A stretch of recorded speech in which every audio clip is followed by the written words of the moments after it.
पावन नाम, प्रभु का पावन नाम।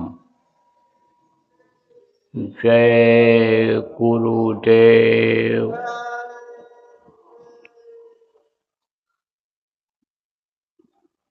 सर्वसमर्थ, सर्वत्र स्मरणीय, दाता दयाल, दीन बंधु कृपा निधान, परम पूज्य गुरु जी महाराज, उपस्थित सभी साधक सत्संगी नामदानी धर्म प्रेमी बच्चियों एवं बच्चियों, आज 1 मार्च 2026 सायंकाल ध्यान भजन के बाद का समय जय गुरुदेव नगर निकट थोक जिला गोंडा के इस अपने आश्रम पर अपने लोगों को ध्यान भजन करने का और कुछ सुनने बताने कहने का ये जो अवसर मिल रहा है, ये गुरु की दया से ही मिल रहा है, प्रभु की कृपा से ही मिल रहा है। इस समय पर घर परिवार, धन दौलत, हित मित्र, दुकान दफ्तर खेती के काम में इतना लोगों का प्रेम हो गया है कि उसको छोड़ करके ऐसे कार्यक्रम में जो त्योहार पर आयोजित किया जाता है, जैसे आपका होली का कार्यक्रम है, आ पाना बड़ा मुश्किल है।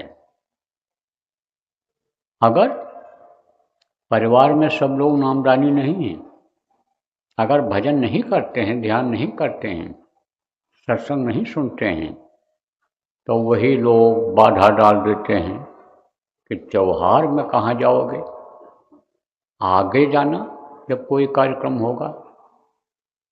अब न तो जो आने के लिए घर के लोग तैयार होते हैं उनको पता है, और न रोकने वाले को पता है कि वो कार्यक्रम हम देख पाएंगे या देख पाएंगे कि नहीं देख पाएंगे, क्योंकि कल किसने देखा है।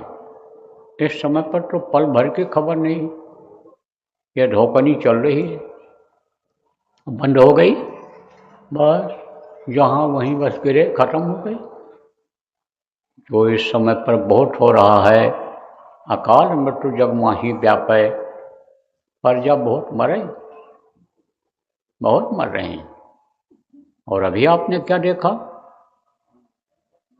अभी तो विदेशों में लाशों पे लाशों का होगा नज़ारा, और सुनते तो जाओ संदेश हमारा। विदेशों में भी, विदेश में अभी शुरुआत हुई है, और कुछ दिन में वही धुआं, वही आग भारत देश में भी आ जाएगा। आपको अभी क्या पता है, ऐसे धुआं के बादल आएंगे और वो गुच्छे गुच्छे में धुआं आएगा, मालूम पड़ेगा कि बादल है, लेकिन वो क्या पैदा करेगा, बीमारी। वो क्या पैदा करेगा, जहर, हवा जहरीली करेगा, जो सांस लेगा मरेगा। लोग घर छोड़ छोड़ करके भागेंगे, कहाँ जाएं यही नहीं समझ में आएगा। वो समय आ रहा है। आपको ये भी बता दें कि शुरुआत कहाँ से होगी, इधर पश्चिम से होगी। अब जो भारत देश के पश्चिम के प्रदेश हैं वो छूते रहेंगे, सबसे पहले वहीं आफत आएगी। यही बहुत तरह की तकलीफें आएंगी, जिनमें लोगों की जान चली जाएगी। लेकिन आप कार्यकर्ता आप सत्संगी, आप भजनानंदी, अगर चाहो तो राहत मिल सकती है। कैसे मिलेगी वो राहत, आपको अभी बताऊंगा।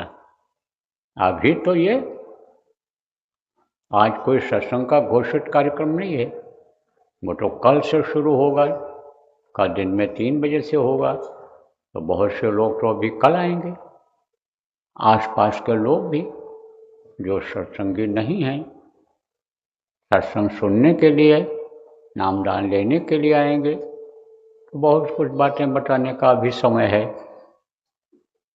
तो प्रेमियों, सुबह मैंने आपको बताया था ध्यान भजन के बाद जब से आया हूँ कुछ न कुछ आपको सुना ही दे रहा हूँ। क्या सुनाया था, क्या बताया था? सत्संग की ही बात बताया था, भजन ध्यान की ही बात बताया था, और भजन ध्यान में तरक्की हो बने, यही बात आपको बताया था जो जरूरी है। क्यों? क्योंकि ये जो मनुष्य शरीर मिला इसी काम के लिए मिला है। जब ये प्रार्थना पर माँ के पेट में दिया उन्होंने कि जाओ तुम अपना काम कर लो, तो ये चीज़ हमको आपको याद रखने की ज़रूरत है। ये चीज़ हमको आपको याद रखने की जितने भी नामदानी हो ज़रूरत है कि भाई नामदान हमने इसी काम के लिए लिया, गुरु हमने इसीलिए किया है। अब गुरु करते हुए, नामदान लेते हुए और अनमोल मनुष्य शरीर पाते हुए भी अगर आप चूक गए तो फिर जब समय पूरा हो जाएगा, श्वास जब पूरे हो जाएंगे, तब आप हार जाओगे। जब शरीर बुढ़ा हो जाएगा तो जैसे जुआरी हार जाता है फिर पछताता है नाहक जुआ खेला था, ऐसे ही बुढ़ापे में पछताओगे। और जब जिंदगी खत्म हो जाएगी, समय पूरा हो जाएगा, फिर कुछ कर नहीं पाओगे। यही बात लोगों को बताने और समझाने की ज़रूरत है, क्योंकि हमारी हर बात को हर आदमी ये नहीं समझ पाता है। ये जो गांव के पढ़े लिखे लोग हैं वो तो समझ जाते हैं, बच्चियां हैं समझ जाती हैं, लेकिन वो महिलाएं जो पढ़ी लिखी नहीं हैं, वो पुरुष जो पढ़े लिखे कम हैं, ऐसे लोग जो हिंदी भाषा को ठीक से नहीं समझते हैं, ऐसे लोग कि जहाँ पर हिंदी नहीं बोली जाती है वहाँ बहुत कुछ है, कार्यकर्ता और प्रचारकों को समझाने की ज़रूरत रहती है। तो आप तो बस यही सोच लेते हो कि हम चलेंगे वहाँ और हम सुनेंगे, हम करेंगे, दूसरों से हमसे क्या मतलब है। यह भी एक धोखा है। आप ये समझो कि सोचो अपन कुशल कुशल जग माही, दूसर कुशल हो चाहे नहीं। अरे भाई, ऐसे लोगों को जो भटके हुए हैं, चाहे सत्संगी हों चाहे गैर सत्संगी हों, उनको समझा दोगे, उनको सुख और शांति मिलने लगेगी, तो आपको भी लाभ मिल जाएगा। आप लोग लाभ लेना नहीं जानते हो, फायदा लेना नहीं जानते हो, इसलिए हर सत्संगी को ये अपना कर्तव्य समझना चाहिए, फर्ज समझना चाहिए कि हमको जो जानकारी है, जो ज्ञान है, हम बांटें, हम अपनी संगत को बढ़ावें, हम गुरु के काम नाम को बढ़ावें। हर सत्संगी को ये सोचने की ज़रूरत है। तो प्रेमियों, यह भी समझ लो आप कि आज आपके भाव अच्छे हैं, आज आपको गुरु से प्रेम है, आज आप गुरु के बताए रास्ते पर चल रहे हो, मान लो साधना में भी आपकी तरक्की हो रही है, लेकिन ये ये सब जरूरी नहीं है कि कल भी इसी तरह का भाव रहे। आपको सुबह के सत्संग में बताया था कि काम, क्रोध, लोभ, मोह, अहंकार ये भूत हैं, ये दुश्मन है आदमी के, दुश्मन लगा हुआ है। यह दुश्मन छिपे हुए हैं।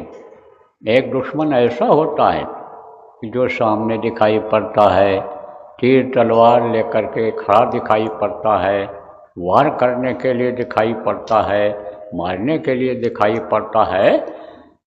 ये दिखाई नहीं पड़ते हैं इन आँखों से। यह हमेशा साथ रहते हैं, छुपे रहते हैं। कभी भी किसी को गिरा सकते हैं, कभी भी यानी समझो कि साधक को साधना से हटा सकते हैं और पल भर में सारी साधना खत्म कर सकते हैं। आप देखो इतिहास बता रहा है, श्रृंगे को भंगे कर डाला, नारद के पीछे पड़ गए पछाड़, योग करत गोरखिच को लूटा और नैमी को लूटा हलवा खिलाए। किसने लूटा? माया किसको कहते हैं? जिसके हाथ में मन की डोर है, सब लोगों के मन की डोर माया के हाथ में है। आप ये समझो जो नामदानी नहीं होते हैं उनके यानी आत्मा की डोर, जीवात्मा की डोर काल के हाथ में ही रहती है। लेकिन जो नामदानी हो जाते हैं, गुरु उनसे डोर को ले करके यानी रस्सी को ले करके अपने हाथ में ले लेते हैं, तो उनके तो गुरु मालिक हो जाते हैं। लेकिन माया उन पर भी हमला करती है, क्योंकि रहते हो आप काल और माया के देश में, तो माया हमला करती है। और जब ये साधना नहीं करती थी और पति साधना करता था अन्य युगों में, वो शक्ति अर्जित कर लेता था और सेवा ये औरतें जब करती थी तब इन पर हमला नहीं होता था। लेकिन अब हमला होता है इन पर। किसका हमला होता है? काल का। काल के यानी जो जीव हैं, काल के जो नुमाइंदे हैं, काल के जो अहंकार हैं, आप समझो उनका हमला होता है। इसलिए बचना चाहिए। काल और माया से बचेंगे कैसे? जब गुरु की दया होगी और उनके बताए नाम को पकड़ेंगे, शब्द को पकड़ेंगे। तो सुबह आपको बताया था कि जब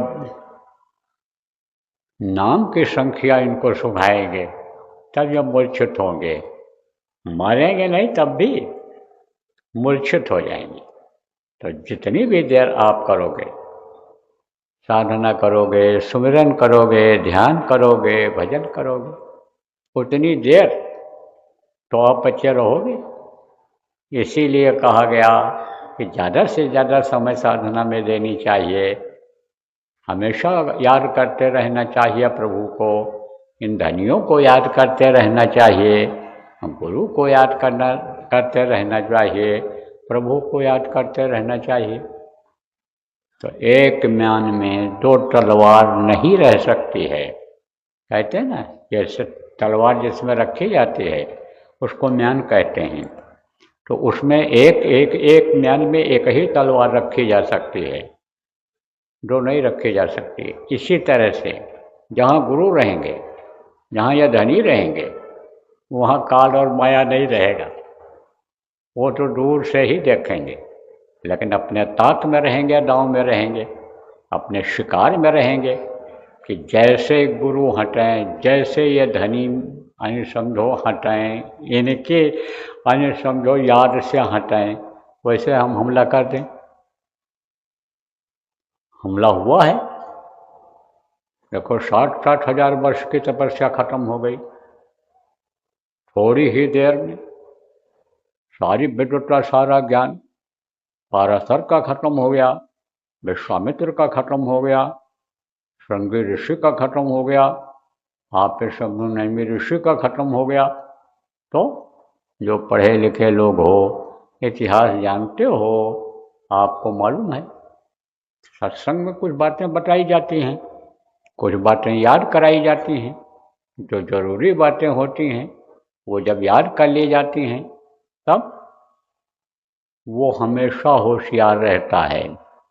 जैसे अगर बताया जाए किसी को कि भाई तुमको ऐसे रास्ते से जाना है कि जहाँ जानवर आते हैं, हमला करते हैं, कोई न कोई हथियार ले लेना, कोई न कोई औजार ले लेना, जिससे वो डरते हैं, जिससे वो डरते हैं वो साथ में रखना।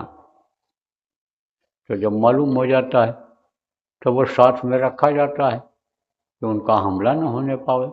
लेकिन वही चीज़ अगर भूल जाओ तो हमला तो कर ही देगा जानवर।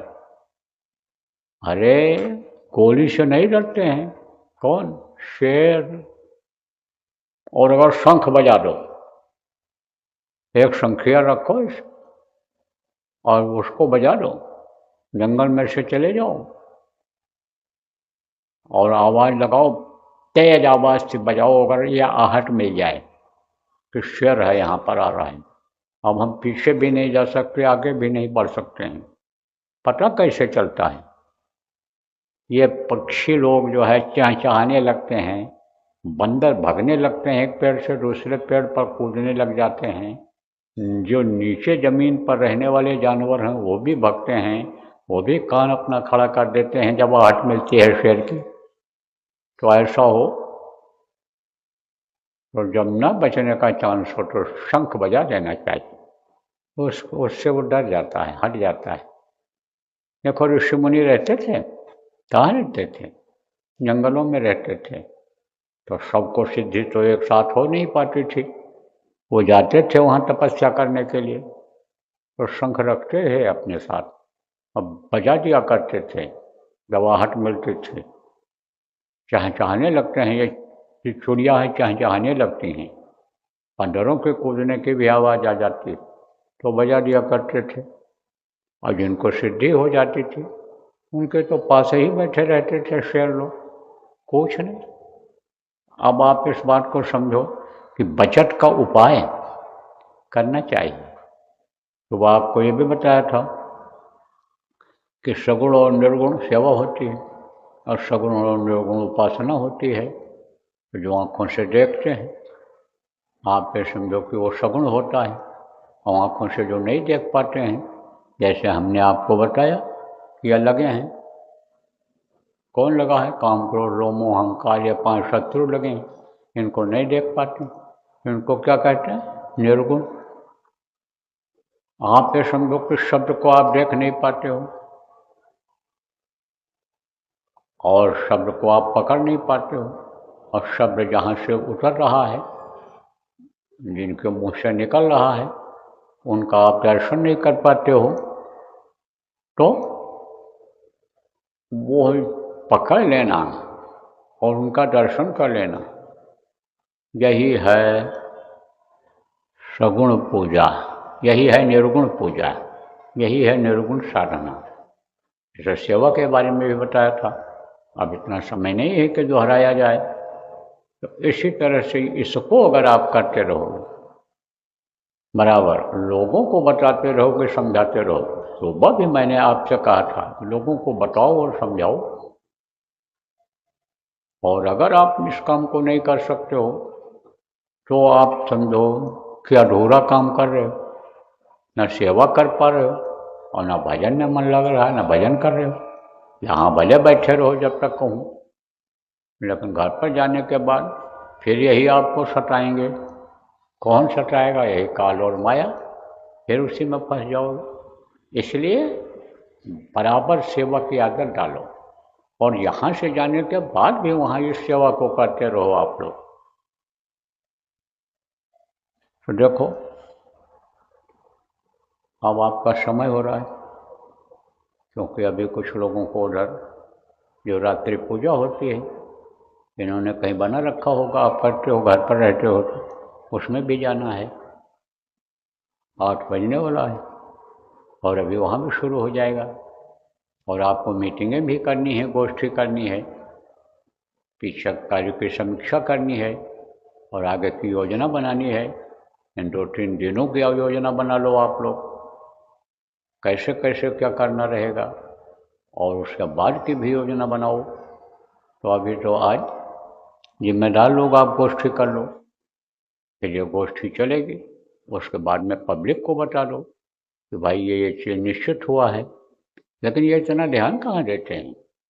ध्यान आपको देना पड़ेगा जिम्मेदारों, चाहे जिला के जिम्मेदार हो, प्रांत के हो, चाहे आप गांव के जिम्मेदार हो, मंडलों के जिम्मेदार हो, आपको ध्यान देना पड़ेगा, आपको सक्रिय होना पड़ेगा और फिर जा करके इनको समझाना पड़ेगा, तब बात बनेगी। नहीं तो ये आपके गुरु भाई हैं, ये आपके गुरु बहन हैं, हमारे आपके भी हैं बहुत से लोग, आप लोग बहुत से लोग हो, तो हम अपना फर्ज अदा कर रहे हैं, बार बार इस बात को बता रहे हैं।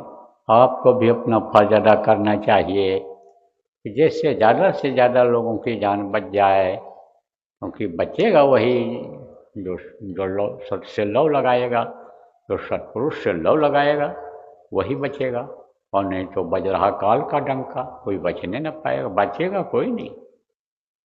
आप ये समझो कि हवा जहरीली मान लो चली, जैसे मैंने आपको बताया, बहुत से लोग तो मरेंगे, मर जाएंगे, लेकिन आपके ऊपर मान लो दया हो गई तो वही जहरीली हवा जो चलेगी वो धीमी हो गई, वो पैर से आंधी चलती है, बाउंडर चलता है, किनारे से निकल जाता है, ऐसे निकल जाए। या आया इतनी शक्ति दे दें गुरु महाराज, आपको दया हो जाए कि जैसे विष पी गए थे, कौन शंकर जी, ऐसे आप पी जाओ, असर लो। तो बोलो जय गुरुदेव।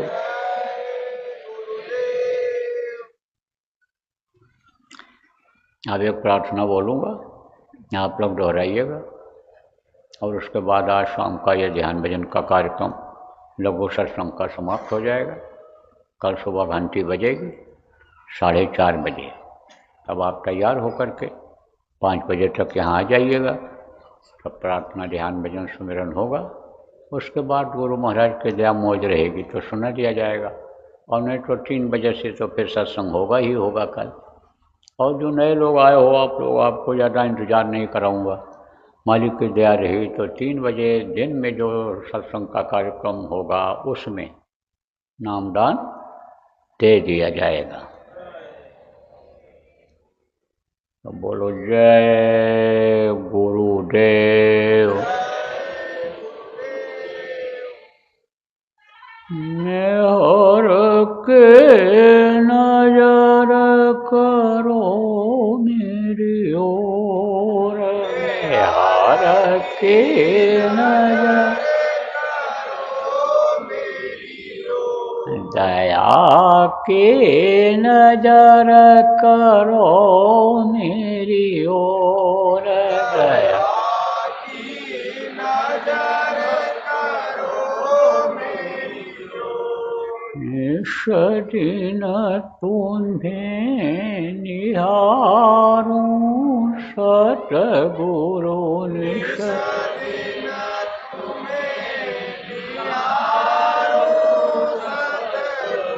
जैसे चंद्र चकोर,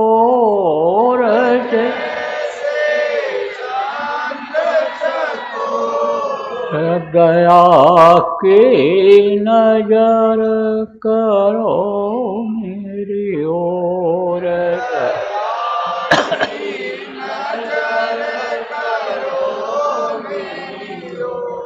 जानू न कौन भूल हुई तन से, जानू न कौन भूल हुई तन से, लियो हमसे मुख मोड़, लियो दया के नजर करो मेरी ओर, दया की नजर करो मेरी ओर। जानू न कौन भूल हुई तन से,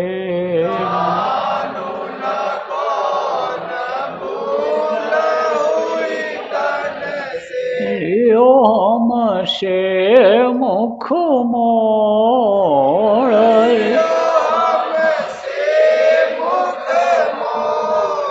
दया की नजर करो मेरी ओर, दया की नजर करो मेरी ओर। बालक जानी शोक विसराओ, बालक जानी शोक विसराओ।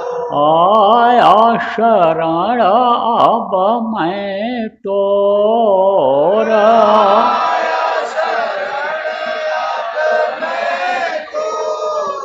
दया की नजर करो मेरी ओर,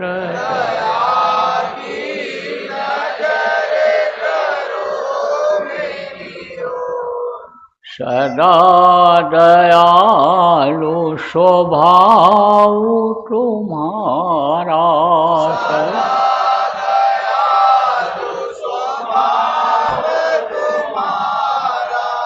मेरी बेया कसवयऊ कठोर,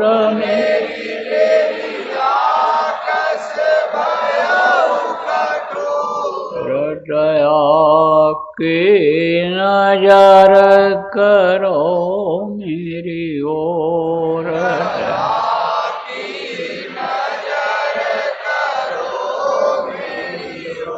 शरणागत की लाज न राखो,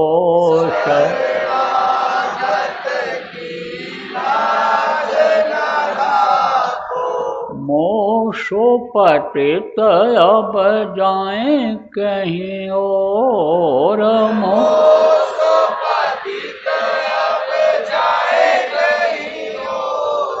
दया की नजर करो मेरी ओर,